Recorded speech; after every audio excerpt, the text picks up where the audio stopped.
আমি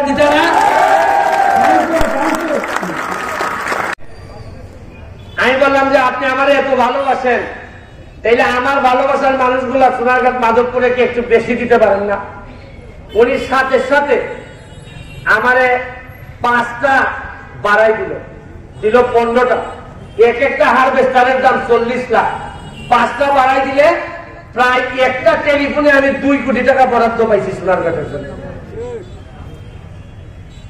আপনি যে তদবির আমি এখন করি, প্রতিদিন মন্ত্রণালয়ে যাই।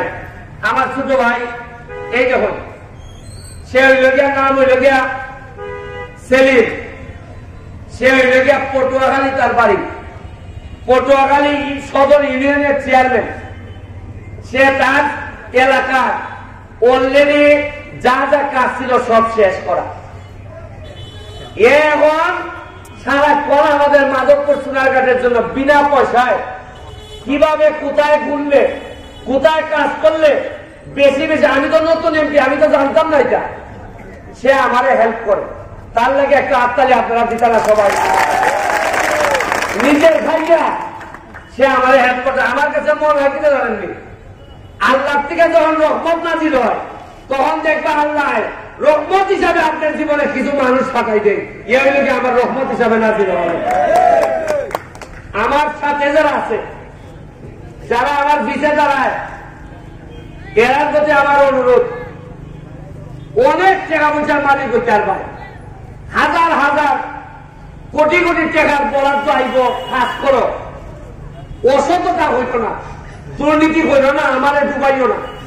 তোমরা যদি ঠিকঠাক হো, তোমরা লইয়া সোনারঘাটটারে মাধবপুরটারে আমরা সারা সিলেট বিভাগের মধ্যে একটা মডেল উপজেলা হিসেবে আমরা স্থাপন করতে পারবো। আপনার থেকে দোয়া রইল, শুভকামনা রইল। প্রতি সপ্তাহে সপ্তাহে আপনারা জানতে পারবা আমরা কিতা কিতা বরাদ্দ পাইতেছি। আপনারা জানাইবো, সারা বাংলাদেশের মানুষ আপনার কাছ থেকে জানবো। আর আমরা এলাকার সুনাম বাড়াইবার লেগে আপনারাও এই চেষ্টাটা করবা। আর মসজিদ, মাদ্রাসা, মন্দির, রাস্তাঘাট যা যা আছে, আপনি চিন্তা করতে আপনারা 4 মাসের মধ্যে 9টা নতুন মাঠের কাজ হইতেছে। মনে হয় অন্তত 18টা ব্রিজের কাজ চলতেছে। আমি আসার পরে 8টা সরকারি ব্রিজ পাইছি। এটা যাওয়ার লাগে, তদবির করার লাগে।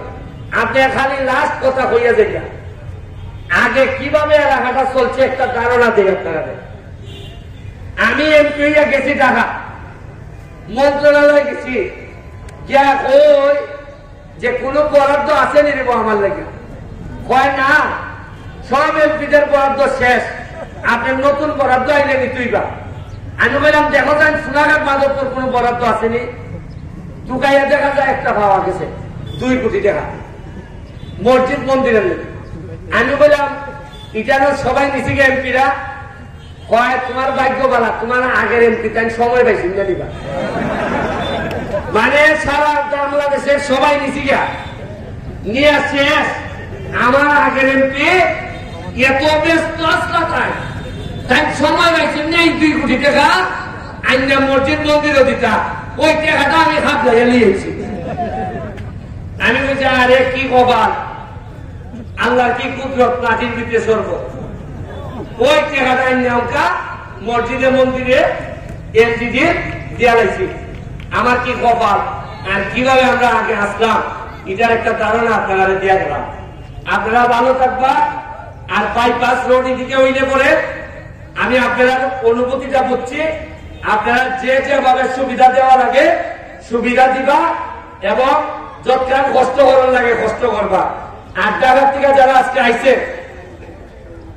ও আরেকটা জিনিস হলো, ওই যে সামনে গিয়া লক্ষ্মীপুরের জায়গা ডাইনে একটা রাস্তা ঢুকছে, দেখছেন নি? হ্যাঁ, চন্দনা টেলিগিরি, এটা হইলে গিয়া পৌরসভার কন্ট্রাক্ট হয়েছে 14 ফুট, পৌরসভা করছে 12 ফুট। এই রাস্তাটা আবার এমডি গিয়া লাগছে হইলে গিয়ে আঞ্চলিক দিকে। অথচ দেখো এটারে যদি বড় রাস্তা করে যায় এই ট্রাক যে বালুর ট্রাক ঢুকে বালুর টাকার এমডি আগুন লাগে না, এমডি যে টিকা পারে। আমরা পুরা জামই লাগে এই বালুর লাগি। এবার এই বাইপাস রোড করে দিলে খান শেষে জায়গা।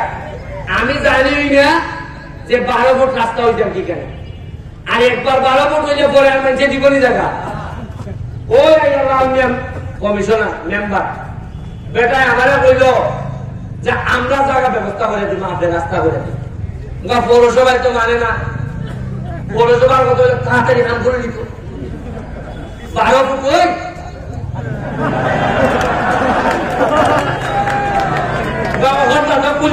পারি না, 12 ফুট ওই এমনি এমনি শেষ হয়ে দিতে দেখা গিয়া পিডিলে কইলাম এই রাস্তা 12 ফুট হবে না। পিডি আমার কনফার্ম করে এটা বাতিল করিয়া হইয়া দিচ্ছে যে এটা আমরা 24 ফুট করার লেগে যা যা করবো এখানে বাইপাস করবো। আইতেছে একটা আমার একটা খালি আল্লাহ হতে চাই বুঝাই যাওয়া হল তারা কইবা যে এটা বন্ধ করি না, বুঝছেন না আপনারা, এটা বন্ধ করে না। আবার মতো কথা দিয়ে ব্যারিস্টারদের তার মতো কাম করতে দেয়। আপনারা পালাতে কই জয় বাংলা, জননেত্রী শেখ হাসিনার লেগে দোয়া করবা, জয় বাংলা, জয় বঙ্গবন্ধু।